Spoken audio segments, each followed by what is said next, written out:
Hola, buenas tardes a todos, a todas. Estamos acá. No, esperen, lo voy a buscar a Darío. Mientras ustedes se van conectando. Maravillosa, en la que vamos a estar charlando. Hola Darío, ¿ya estás ahí? Hola, Estás en todos lados, Dari. Lo tuyo es tremendo. Hace muy poquito estabas en Tecnópolis. ¿Cómo fue esto? Que sí. impresionante, impresionante volver ahí a dar charlas, a hacer música. Después de mí estaba, creo que empezaba el choque urbano. Volver a ver a la gente ahí, poca gente, que es la gente que puede entrar por los protocolos, pero todo transmitido en vivo por streaming, con lo cual muchísima gente pudo seguirlo. Imagínate, me puse a hablar de la angustia del domingo, un domingo a las 6 de la tarde, así que estábamos ahí que trinaba con el cielo arriba hermoso, y Tecnópolis es, pero uno de los proyectos que yo más quiero, porque ya en la primera gestión estuve haciendo cosas y ahora un placer en esta nueva gestión. Divino. Sabes que fui el otro día porque precisamente el 10 de marzo vamos a hacer un festival de la Revolución de las Viejas ahí en Tecnópolis y fui a recorrerlo con Tristán el día que tenía que cantar Juana Molina, que se tuvo que suspender por la lluvia. Pero ver ese tremendo escenario, ver lo bien que armado que está para que la gente pueda disfrutar cuidándose, la verdad es que es precioso y aparte es como conmovedor. A mí hay algo de Tecnópolis que me mueve, ¿no? Como esta cosa de la cultura para mucha gente, y la cultura popular, y la posibilidad de que se acerque todo el mundo me parece increíble. Que la gente vaya a escuchar charlas de filosofía, ¿no? O sea, una cosa No, ni hablar. Y mira, cuando terminé, yendo un poco a esto, ¿no? Cuando terminé con los protocolos de por medio, con distancia, con barbijo, este, firmé un par de libros de gente que venía con mis libros, y a todos les preguntaba de dónde eran, y el 100% de los que vinieron eran gente que no eran de capital, ¿no? Claramente implica ahí mucha gente. Había gente de Palomar, de José C. Paz, gente de Rafael Calzada, gente de Ituzaingó. Vos te das cuenta que, digamos, es una propuesta que permite acceso, básicamente, que es lo que lamentablemente, más con la pandemia, la cultura se fue como reduciendo para que solo puedan acceder los que puedan, digamos, ¿no? Entonces, esa diferencia me parece clave. qué bueno, recién veía una foto tuya, aparte muy emocionante, ahí con el atardecer en Tecnópolis, una cosa súper linda y súper hermosa. Bueno, Dari, gracias. Digo, siempre me acompañás en diferentes momentos de la vida y libros y cosas, y a mí me parece súper generoso de tu parte y súper lindo, porque además a mí me encanta charlar con vos de todos estos temas. Siempre me acuerdo de aquella presentación, ¿te acordás del libro en la Universidad de Sociales? Que no me acuerdo cómo era, aquello de que entre tal cosa y tal cosa me quedo con el entre. ¿Te acordás de qué te hablo? Del libro. Del vivir bien que presentamos en las facultades sociales y que vos nos contaste un montón de cosas, pero había alguna cosa que tenía que ver con la filosofía y que nunca me termino de acordar exactamente qué era, que era alguien que le preguntaban, creo que era entre la verdad y la mentira, me quedo con el entre, era un poco el concepto, digamos, de la idea de no ir, de ir construyendo las cosas que tienen que ver con los recorridos, caminos, digamos. Ahí Bueno, estoy, ahí, te cuento, ahí ya estoy. vamos ¿me escuchás bien vos? Ahora te veo, antes te perdí. ¿Qué me preguntabas del libro de la presentación anterior, no? De la presentación anterior, en algún momento hablábamos de alguien que vos contabas, y voy a ser muy mala alumna porque no me voy a acordar quién era, el que entre tal cosa y tal cosa me quedo con el entre. Nietzsche, Ah, ahí Nietzsche, estamos. Nietzsche, Soy muy mal. sí. Siempre, pero siempre me quedó como el concepto ese, ¿no? De entre tal cosa y tal cosa me quedo con el entre, con el camino, con el recorrido, con esa cosa. Así que bueno. Bueno, y hoy, Dari, la invitación es a que me acompañes a contar un poco de qué viene esto de la Revolución de las Viejas, que vos habrás visto que, bueno, que empezó en las redes de una manera casual, como aparecen las cosas siempre, que es que yo estaba con algunas amigas en casa y de repente empecé a hablar de algo que a mí me conmueve y me pasa, que es que somos mujeres de otras generaciones, que de repente yo tengo 55. Dentro de 5 voy a ser oficialmente una vieja, una adulta mayor. Una jubilada, una vieja, una adulta mayor. Sí, y obviamente todo el mundo, desde mi mamá en adelante, me dice, no pareces de 55, re parezco de 55, de los 55 de esta época, de mi época, que son diferentes a... Ahora, esta idea de que desde un tiempo a esta parte, porque no fue siempre así, pero de un tiempo a esta parte, la vejez es ese lugar que, por ejemplo, la clase pasiva, ¿no? Es el lugar donde pasás a ser parte de la irrelevancia, pasás a ser parte de lo que no le importa a la sociedad, pasás a ser parte de aquello que tiene que esperar tranquilamente la niñez hasta la muerte, en un recorrido que sin duda tiene que ver con cómo se pensaba la sociedad en el siglo XX, que es, bueno, uno se casaba, tenía sus hijos, estudiaba, trabajaba, se jubilaba, cuidaba a los nietos, se moría. Bueno, después resulta que pasó, estamos en el siglo XXI y, entre otras cosas, los descubrimientos médicos, científicos, biológicos hacen que se haya alargado muchísimo, no solo la cantidad de años de vida, sino también la calidad de los años de vida. Ahora, todo eso que se alargó, se le alargó a la vejez, porque Claro. la niñez sigue siendo la niñez, la juventud sigue siendo la juventud, la adultez sigue siendo la adultez, y de repente llegás a los 60 y ya no tenés proyecto, porque todo concluía en ese momento, y por ahí no tenés nietos, o por ahí estás sola, o por ahí lo que fuera, y te das cuenta que por ahí te quedan 20, 30 años de vida, 40, ¿entendés? Y es algo de lo que no se habla, estamos mucho más acostumbrados a hablar de la muerte que a hablar de la vejez. Y sobre todo de estas nuevas vejeces que tienen que ver, que empiezan además en distintos momentos, porque esa es una de las cosas que nos gusta mucho charlar, ¿no? Que la edad es un lugar social, es una construcción social, no es solamente la cantidad de años que pasaron desde que naciste. No es lo mismo un pibe de 10 años en una villa de Gran Buenos Aires que un pibe de 10 años que todavía no cruzó solo la calle nunca, digamos, ¿no? Son edades, las edades son completamente diferentes. Bien, son completamente diferentes. No es lo mismo una vejez de clase alta en Barrio Norte de la ciudad de Buenos Aires que una vejez negra, que una vejez pobre, que una vejez indígena, pero en esa intersección sí hay algo que me parece que eso quería que charláramos un poco todo eso, que es que tiene que ver con cómo pensamos el tiempo, ¿no? En nuestra sociedad, en las sociedades occidentales.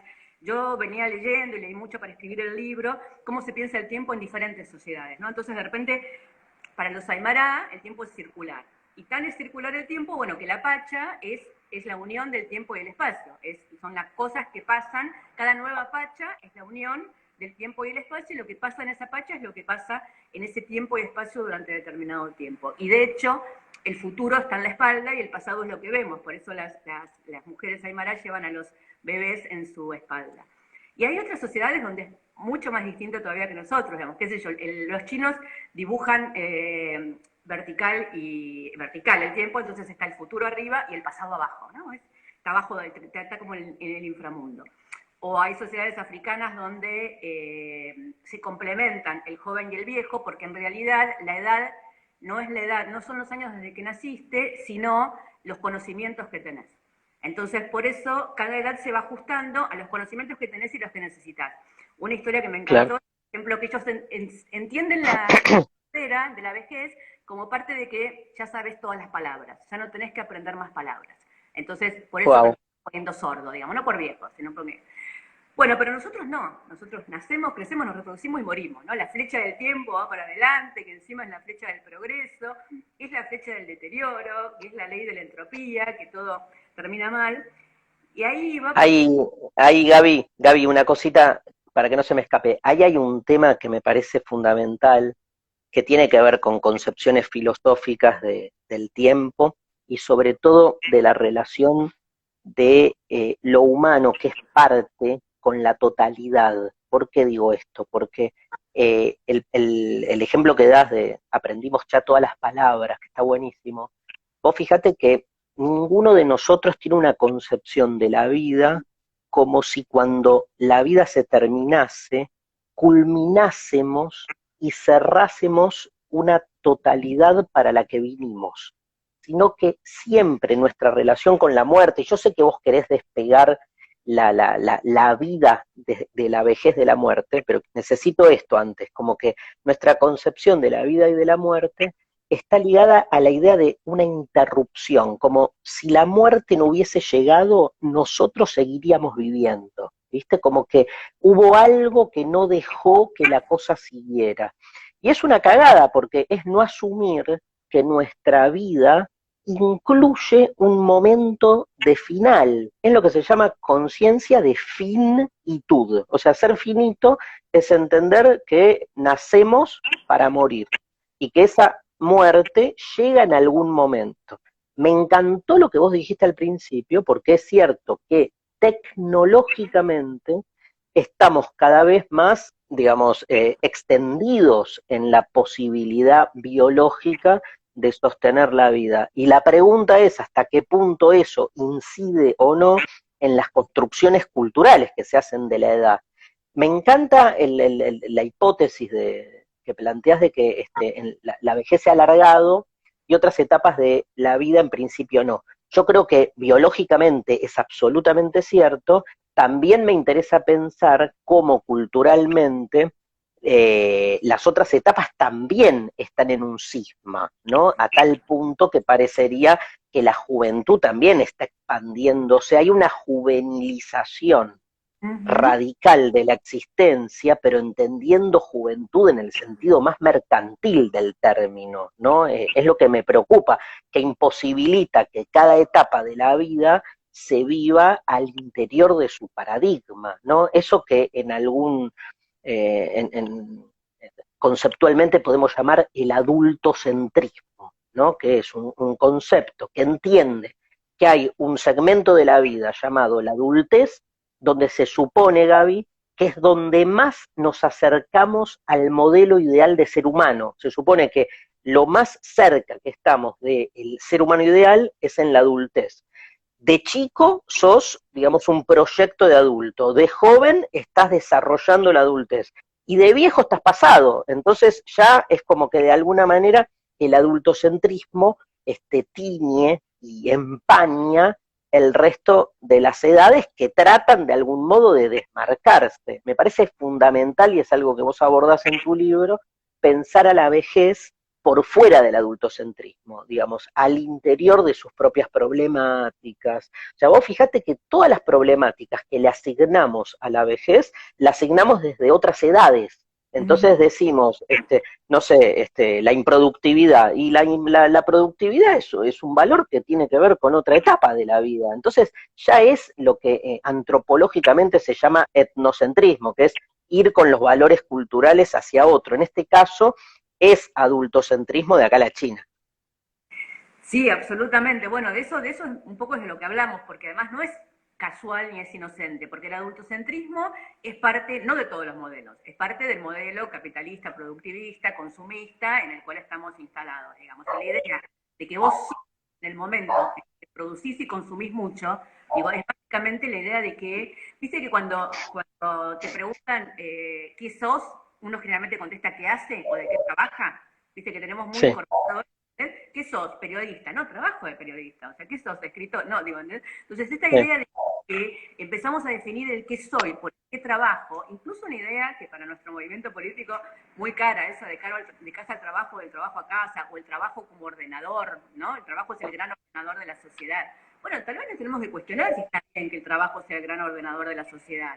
Sobre todo a medida que estamos en una cantidad de cambios en el mundo que van a hacer que también cambien los trabajos y que tal vez durante tu vida vos tengas muchos trabajos diferentes y tengas muchos saberes diferentes. Entonces, esta idea de que vos a los 18 años decidías qué estudiabas, con quién te casabas y qué ibas a hacer toda la vida, digo, en un mundo en el cual, no sé, leía unos autores norteamericanos que dicen, no solo se aceleró la cantidad de los descubrimientos que hubo, sino que también se aceleró la posibilidad de que todos accedan a eso. Digo, desde que se inventó el teléfono, el teléfono móvil que el teléfono en casa. Porque desde que se inventó el teléfono hasta que llegaba el teléfono a las casas pasaban 20, 30 años, desde que se inventó el teléfono inteligente hasta que todos tenemos teléfonos inteligentes, fue en el 2007 el primer iPhone, con lo cual, digo, pasó muy poquito tiempo. Entonces, digo, todo va a cambiar permanentemente y tal vez para pensar la vejez desde otro lugar y no pensar que se alarga la vejez, por eso Simón de Beauvoir decía, para cambiar la vejez hay que cambiar la vida, ¿no? Porque por ahí lo que hay que hacer es pensar de nuevo todo el circuito. Uh-huh. De que a los 18 Bueno, años el ejemplo que das vos del trabajo es fundamental acá, ¿no? Porque cuando se le asigna a la vejez el epíteto de improductividad, se está decidiendo definir al trabajo productivo desde un esquema y no desde otros. Eso que conocemos hace rato llamado el trabajo enajenado, tiene que ver con asociar las formas del trabajo a una única manera de trabajar. Digo, cuando rompemos las bolas con la palabra capitalista, no es que hacemos, no la estamos trosqueando, no es que lo hacemos desde un lugar infantil, estamos simplemente mostrando que trabajar se puede trabajar de diferentes maneras y que hay una forma del trabajo que se instaló como hegemónica. Al interior de esa forma de trabajo hegemónica, los viejos sobran. Este es el problema. Entonces, lo que hace este sistema de producción es excluir a toda la gente que ya no es productiva para el sistema y incluso, te diría, dando vuelta toda una tradición que, como decías vos al inicio, hizo de la gente mayor gente poseedora de bienes. Lo que pasa que en una sociedad mercantilizada esos bienes no tienen valor. Entonces hay algo de este recupero. Yo, leyendo tu libro y escuchándote, pienso mucho, lo comparo, a mí me gusta mucho, viste, compararlo con otros esquemas. Por ejemplo, vengo hace rato con Luciana Pecker, que escribió La Revolución de las Hijas, ¿no? Sí, sí, me encanta. Vamos en sintonía con Luciana de las dos generaciones, sí. Vengo mucho con Luciana charlando cuestiones del amor, haciendo deconstrucción del amor y también una crítica, por ejemplo, a las cuestiones políticas que se sustancian con la monogamia, entendiendo la monogamia como un orden político y no como un orden afectivo, ¿no? Como que quedarse con la cuestión afectiva en la monogamia es no ver el problema, o sea, es despolitizarlo a la cuestión de la monogamia.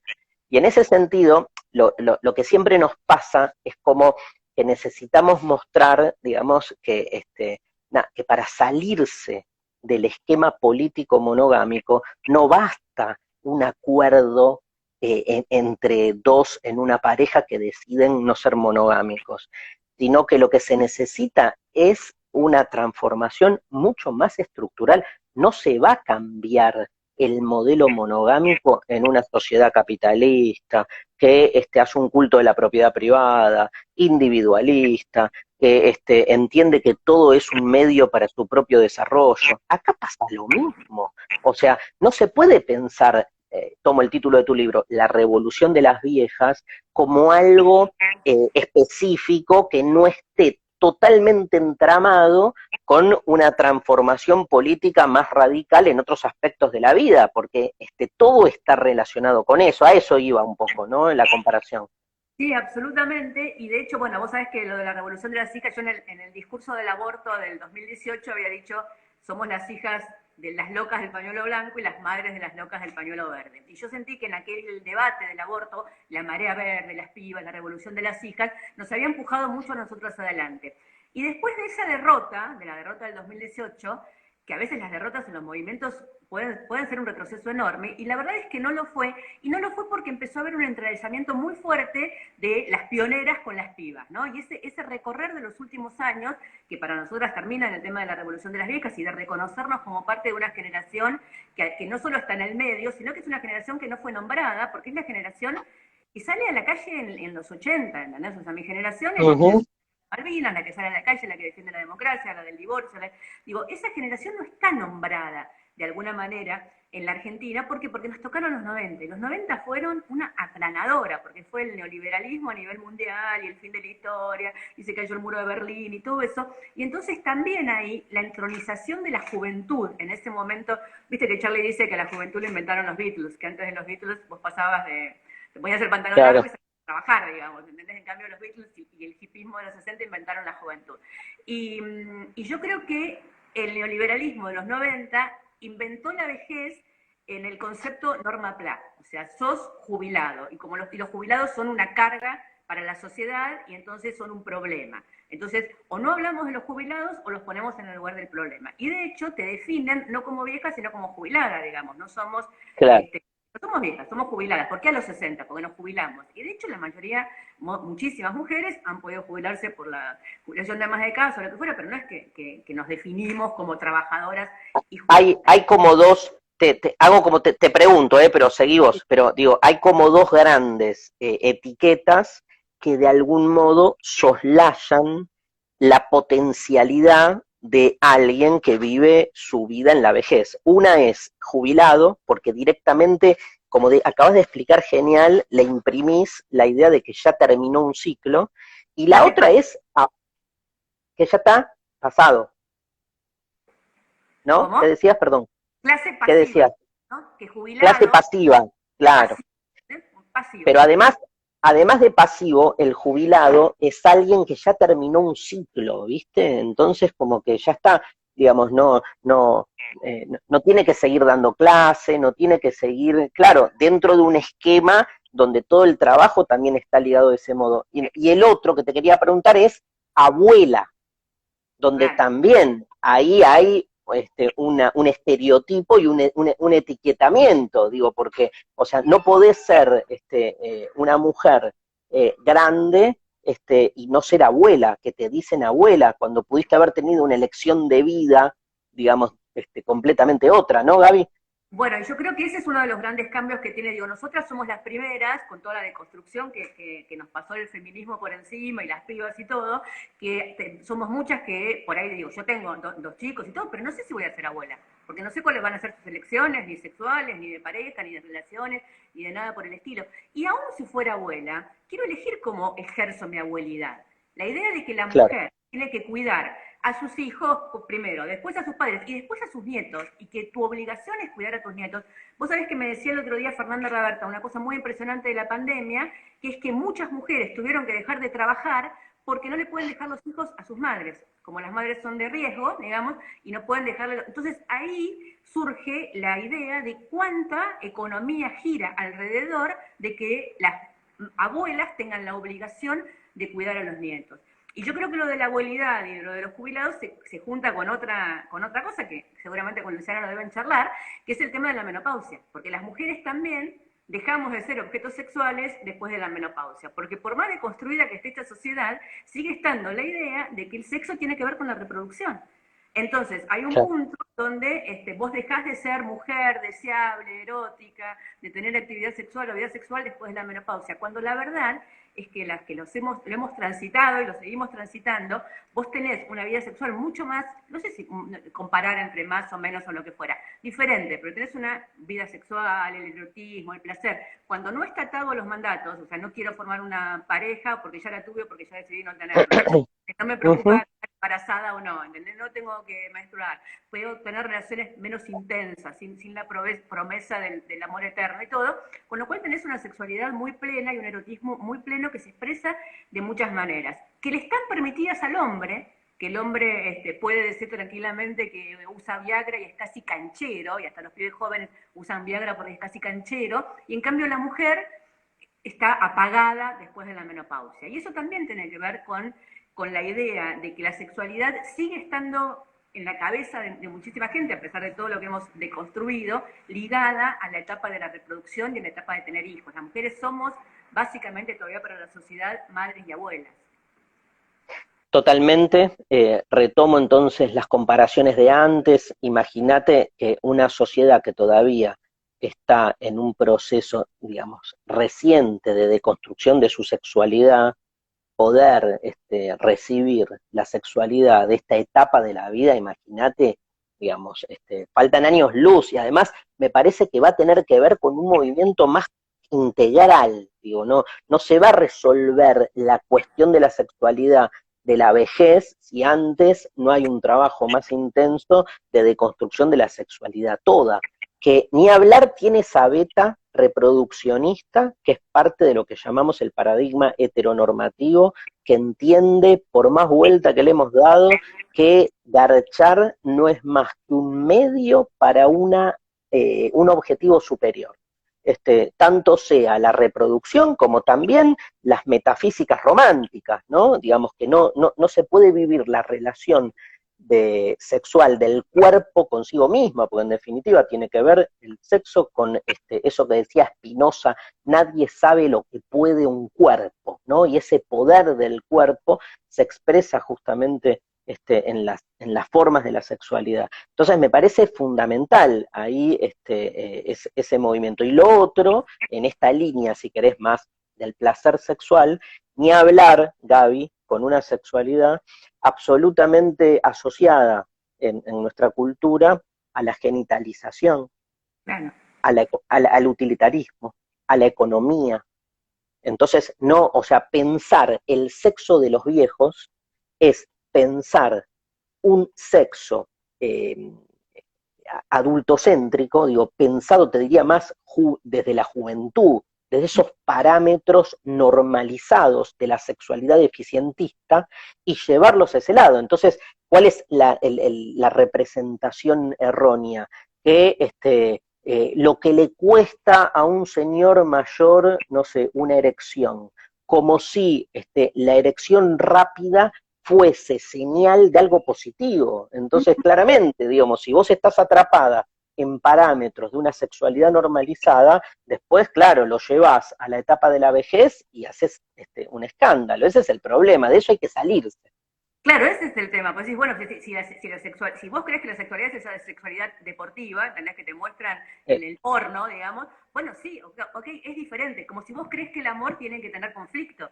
Digo, entonces uno, bueno, si cuando, ¿cómo te enamorás de cuando ya sos grande, digamos, y no necesitas armar proyectos, yo sufrir, estuve, Gaby, te, te tengo que decir algo tremendo, porque preparando la charla de hoy, sí. hablando con gente amiga, me dijeron que vea que en la pornografía Sí.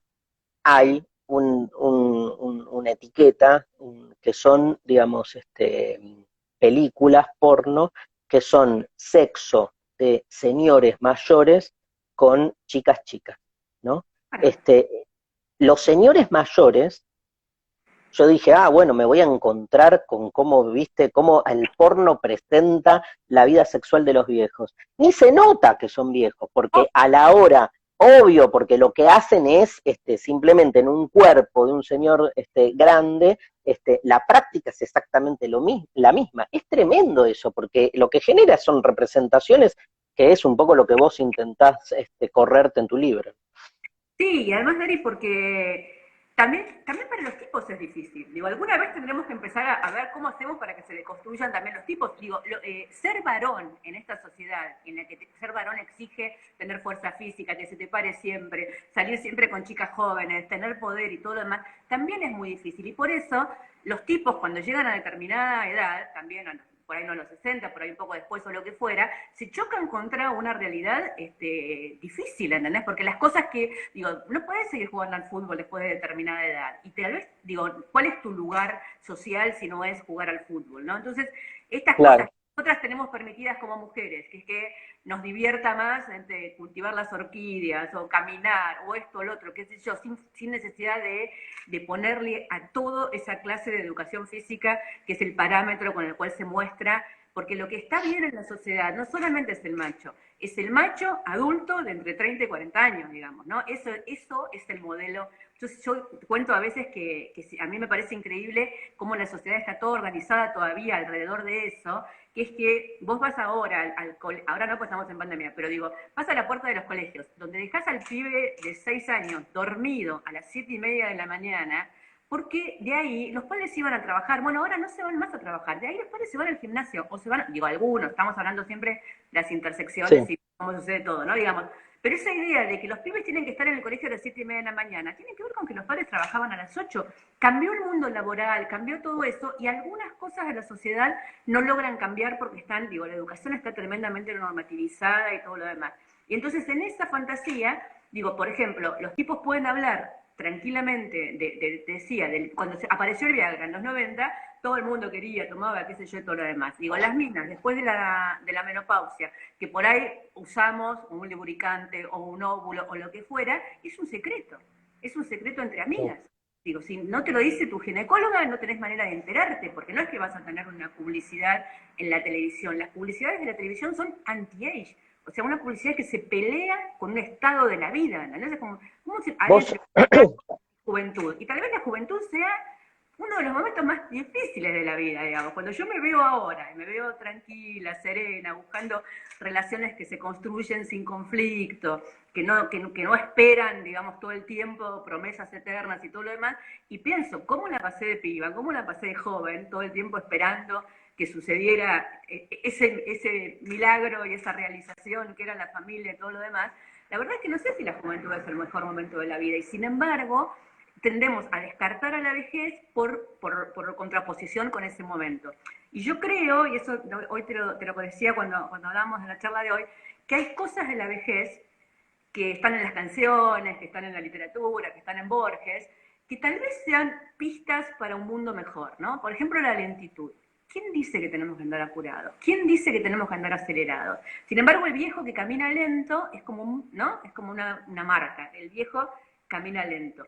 ¿Quién dice que está bien? Si tal vez la pandemia que estemos viviendo es consecuencia, entre otras cosas, del nivel exponencial de aceleración que tiene la sociedad, el mundo, los viajes, el turismo y todo. El Sí. viaje convertido en turismo, en lugar de, digo, ya no viajamos, ya no transcurrimos, llegamos a un lugar, aprendemos, vemos, vamos a sacarnos fotos a diferentes lugares. Digo, la lentitud tal vez, como la desposesión, como el desapego, que son cosas que están muy arraigadas con la idea de la vejez, tal vez sean pistas para empezar a pensar en un mundo mejor, ¿no? Ujú. Ni hablar, ni hablar. Imagínate aparte la anomalía que implica un elogio de la lentitud, en un mundo que está cada vez más acelerado, ¿no? Entonces, a partir sería un valor que pondría claramente un palo en la rueda, y que sería, digamos, elogiar la lentitud es mucho más que elogiar una costumbre. Es dar en uno de los valores estructurantes de nuestra sociedad de hoy.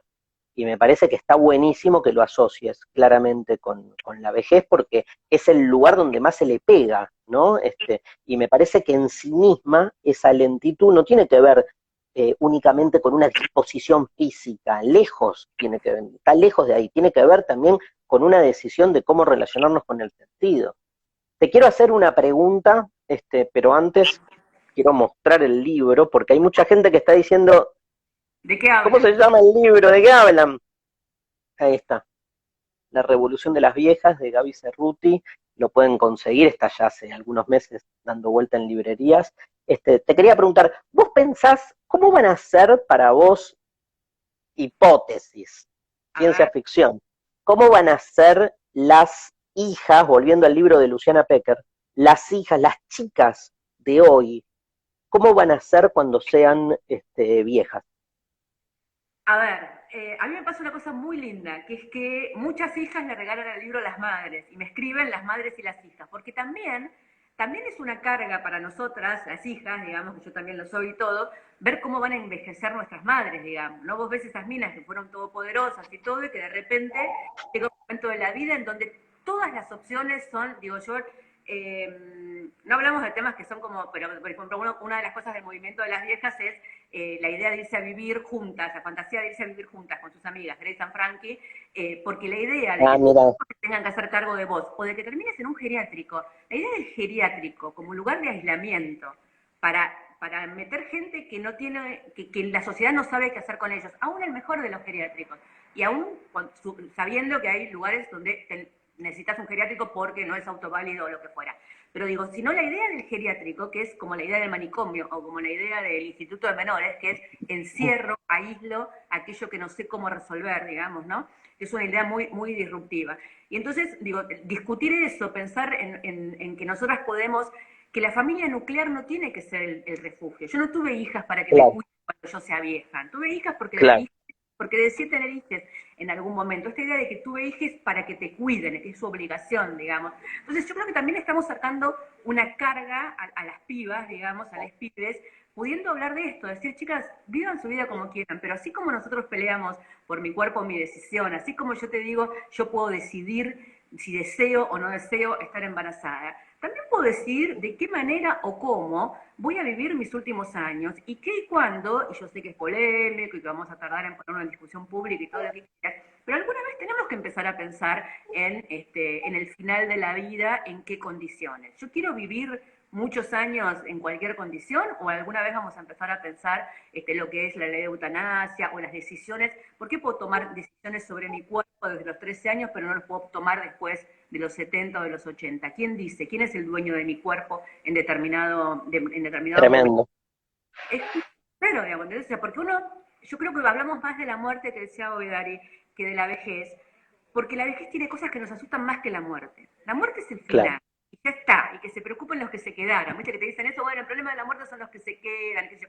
Más en Sí, determinadas, ¿no? Digamos, yo cuando era joven quería ser inmortal y siempre contaba sí. cuántos años me faltaban para morir, la mitad, la no mitad de lo que viví, ¿viste? Iba alargando. Cuando llegué a los 40 dije, bueno, pero 40 más, entonces. Pero yo creo que nos Yo preocupa cuento, el yo, Alzheimer, yo cuento, más el Parkinson, nos preocupa mucho más el deterioro, digamos, que la muerte, ¿no? sí, sí, perdón, iba a decir una boludez, te interrumpí por una. Yo cuento los mundiales que me quedan. Yo tengo esa cuenta, que es cada 4 años aparte, entonces es tremendo, ¿viste? Y que alguno de esos salgamos campeón, imagínate. Sí, además no, pero ese, digo, yo de joven decía, ¿viste? ¿Cuándo te querés morir? ¿Por qué hay que morirse? ¿O de qué te querés morir? ¿Por qué hay que morirse de algo? ¿No? Que pensando en algún momento, bueno, se va a acelerar tanto los descubrimientos que por ahí se descubre la inmortalidad, que te digo una cosa, hay una cantidad de autores, que lo cito en el libro, que están trabajando sobre esa hipótesis, Sí, hay un sí. británico, todo, digo, bueno, si hemos logrado extender la cantidad de años de vida hasta ahora, tal vez, digo, falta descubrir la proteína del envejecimiento, faltamos ahí, Ni digamos. hablar, pero está bueno lo que vos planteás en el libro, lo que estás diciendo ahora, que es como poder comprender los problemas en su contexto. Digo, está claro que de diferentes modos, y como dijiste al principio, no es todo lo mismo, pero hay una relación entre la vejez y el rendimiento del cuerpo hegemónico. Claramente, digo, los cuerpos se transforman, los cuerpos van hacia otro tipo de funcionamiento. Ahora, no podemos pensar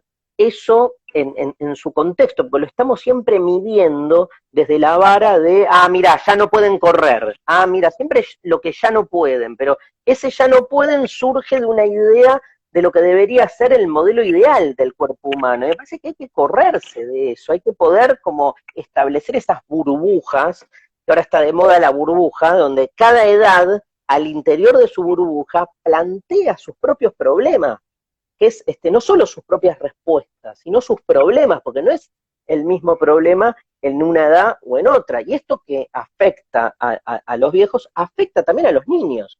Digo, con la niñez pasa exactamente lo mismo. No hay manera de pensar a los niños si no es en función de pequeños engendros que son adultos en potencia. O sea, el niño solamente hay que trabajarlo para ver cómo después despliega su adulto potencial. Y es un horror, porque no los escuchás. Vos sabés que la palabra infancia, etimológicamente, significa sin voz.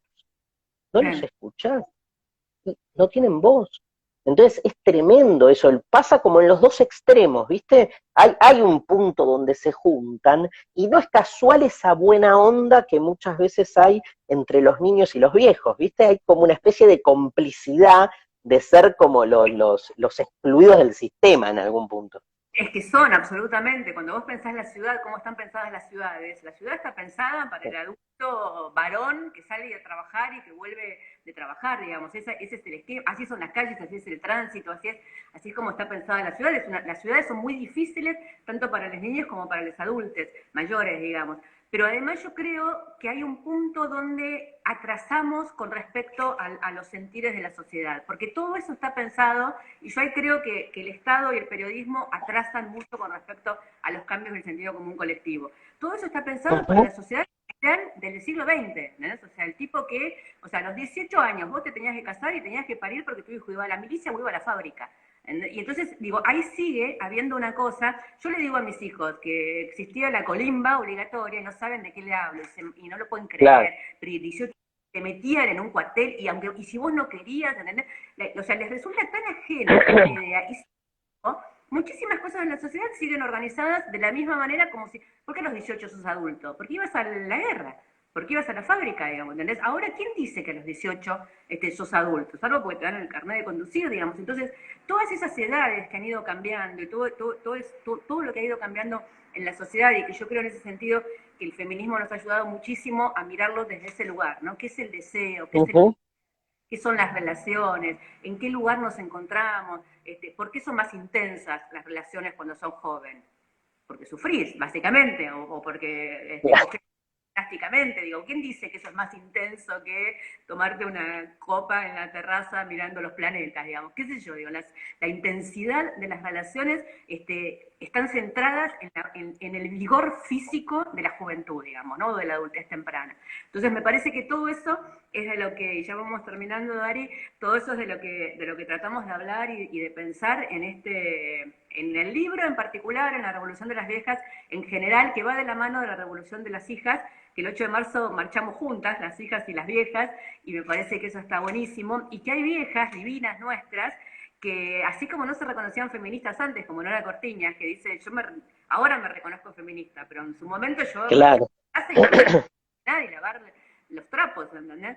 Pero digo, me pasa con Nelly Millaski o con Dora Barrancos, que me dicen, no, fuimos feministas toda la vida y nunca pensamos esto, que la problemática de la mina vieja es una problemática diferente a la problemática de la mina claramente, digamos, y que tenemos que recorrerla y que tenemos que revolucionarla, y en ese sentido a mí me hace absolutamente feliz estar dando estas discusiones con minas que además, viste que cuando pasan con las cosas, cuando tirás una idea, que es nombrar algo, iluminar algo que estabas sin nombrar, obviamente no descubriste la pólvora, sino que empezás a leer y ves que en todo el mundo está pasando, que está todo el mundo escribiendo, que hay gente Claro. que está geniales con el tema, digamos, así que también es ir aprendiendo de todo eso.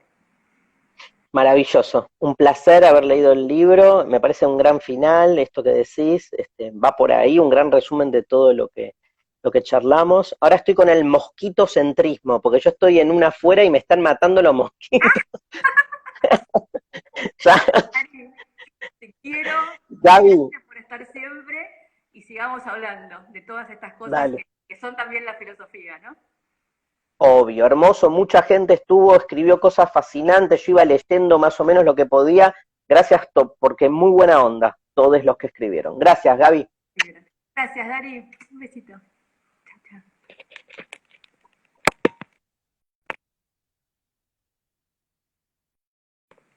Ay, para, quiero